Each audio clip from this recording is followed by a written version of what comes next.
पौराणिक कथा YouTube channel आप सभी श्रोताओं को हार्दिक अभिनंदन करता है। एक गांव में एक बूढ़ी रहती थी। वह बचपन से ही भोलेनाथ का बहुत पूजा करती थी। उनको भोलेनाथ पर बहुत श्रद्धा था। समय बीतता गया, उनको भोलेनाथ 2 लड़का दिए। लड़का भी काफी सुखी संपन्न था। समय आने पर वह बूढ़ी दोनों लड़का का शादी कर लिए। बेटा बहू पोता पोती जितना था वो सब सम्मान करते थे बूढ़ी का। एक दिन बूढ़ी की छोटा लड़का बोला कि माँ, तुम भर दिन भोलेनाथ का पूजा करती रहती हो। भोलेनाथ तुमको सब कुछ दिए हैं। उनके कृपा से हम सब भाई बहनों को किसी भी चीज का कमी नहीं है। अब तुम क्यों भोलेनाथ का पूजा भर दिन करती रहती हो? तो वह बोली बूढ़ी कि मैं अब उनसे, हमको भोलेनाथ सब कुछ दे दिए हैं। मैं अब उनका दर्शन करना चाहती हूँ और अब चाहती हूँ कि उनका दर्शन करके मैं अपना शरीर का त्याग कर लूँ। तो बेटा बोला कि माँ, घर में बैठे उनका दर्शन नहीं होता है। उनके दर्शन के लिए जंगल में जाकर के तपस्या करना पड़ता है। तो बूढ़ी बोली ठीक है, मैं भी बाहर जाकर के तपस्या करूंगी। सवेरे उठ करके बूढ़ी नहा धो करके भोलेनाथ का पूजा पाठ करके जंगल की ओर चल दी। बेटा बहू जितने भी परिवार के सदस्यगण थे सभी उनको रोकने का भरपूर प्रयास किए, लेकिन बूढ़ी जो थी किन्हीं के एक नहीं मानी। वह अपने तपस्या के लिए वन की ओर चल पड़ी। वन में जाते जाते एक और बूढ़ी उनके साथ लग गई और बोली कि भोलेनाथ का भजन कीर्तन करते हुए बहन तुम कहाँ जा रही हो? तो वह बूढ़ी बोली कि मैं जंगल की ओर जा रही हूँ, मुझे भोलेनाथ का दर्शन करना है और उनका दर्शन करके हमको अपना शरीर का त्याग करना है। तो वह बूढ़ी बोली कि बहन मैं भी चलूं? तो बोली कि चलिए। बस दोनों बूढ़ी चल दी। फिर रास्ते में एक और बूढ़ी मिली। पूछी कि बहन तुम दोनों बहन कहाँ जा रही हो? तो यह दोनों बोली कि मैं जंगल में तपस्या करने जा रही हूँ और भोलेनाथ का दर्शन करके मैं अपना शरीर त्याग लूंगी। तब तीसरी बूढ़ी बोली कि बहन क्या मैं भी चलूं? तो बोली कि चलो। तो 3 बूढ़ी हो गई। 3 बूढ़ी हो गई तो पार्वती जी बोली कि हे भोलेनाथ, ये तीनों बूढ़ी तो आपके दर्शन के लिए जा रही हैं।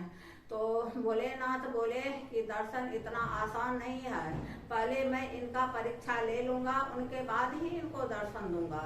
जब तीनों बूढ़ी जा रही थे तो चांदी से भरा सिक्का भोलेनाथ आगे में गिरा दिए। एक लीला पहली बूढ़ी जो थी वो देखी तो उस सिक्का वो सोने चांदी के सिक्का पर ध्यान नहीं दी, आगे भोलेनाथ का भजन करते हुए चली गई। तीसरी बूढ़ी जो थी वह चांदी का सिक्का उठा ली और बोली कि मैं तो भोलेनाथ से मिलने जा रही थी, लेकिन भोलेनाथ हमको बहुत सारा धन दे दिए, अब हमको क्या चाहिए? वह घर लौट आई। फिर ये दोनों आगे बढ़ी तो एक सोने का सिक्का का घड़ा भोलेनाथ गिरा दिए। दूसरी बूढ़ी जो थी वह सोने का सिक्का भरा घड़ा उठा ली और बोली कि भोलेनाथ हम पर बहुत प्रसन्न हुए हैं और हमको सोने से भरा सिक्का दिए हैं, पर्याप्त धन दिए हैं, अब मैं वहां जाकर के क्या करूंगी? मैं अपना घर लौट जाती हूँ। वह दूसरी बूढ़ी लौट गई। फिर पहले वाली बूढ़ी थी वह आगे बढ़ी तो हीरा जवाहरात से भरा घड़ा भोलेनाथ उसके आगे में गिरा दिए, लेकिन वह घड़ा देखी, लेकिन वह बोली कि प्रणाम की भोलेनाथ को और बोली कि हे भोलेनाथ, आपके आशीर्वाद से तो मेरे बच्चे को कोई भी चीज की कमी नहीं है, मैं यह हीरा जवाहरात लेकर के क्या करूंगी? मुझे सिर्फ आपका दर्शन चाहिए।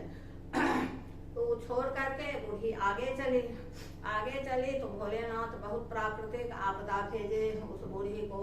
आंधी आया, तूफान हुआ, पत्थर बरसा, बहुत प्रताड़ित किए, लेकिन बूढ़ी एक नहीं मानी और उनका तो सिर्फ यही था कि हमको भोलेनाथ का दर्शन करना है। सबको बर्दाश्त करके अब भोलेनाथ में इतना मगन थी कि उसके शरीर पर वो आंधी तूफान ठंडा गर्मी बरसात का कोई भी असर नहीं आ रहा था। चलते चलते थक गई और जाते जाते एक पेड़ के पास बैठी और विश्राम करने लगी। तब पार्वती जी बोली कि हे भोलेनाथ, या तो परीक्षा में पास कर गई है, इनको तो दर्शन दीजिए। तो भोलेनाथ बोले हाँ, ये तो परीक्षा में पास कर गई है, अब तो इनको दर्शन देना ही होगा। तब भोलेनाथ उस पेड़ के पास प्रकट हुए और बोले कि उस बूढ़ी का नाम था कलावती। कलावती, मैं तुम्हारी तपस्या से बहुत ही प्रसन्न हूँ, तुम मांगो, क्या मांगना चाहती हो। तो वह बूढ़ी बोली कि हे भोलेनाथ, आपके आशीर्वाद से हमारे बच्चे सब काफी सुखी संपन्न हैं, काफी खुश हैं। अब आप हमको दर्शन दे दिए हैं और अब मैं अपना शरीर त्याग करके शिवलोक जाना चाहती हूँ। तब भोलेनाथ बोले तथास्तु, ऐसा ही होगा। कुछ देर के बाद बूढ़ी का प्राण छूट गया।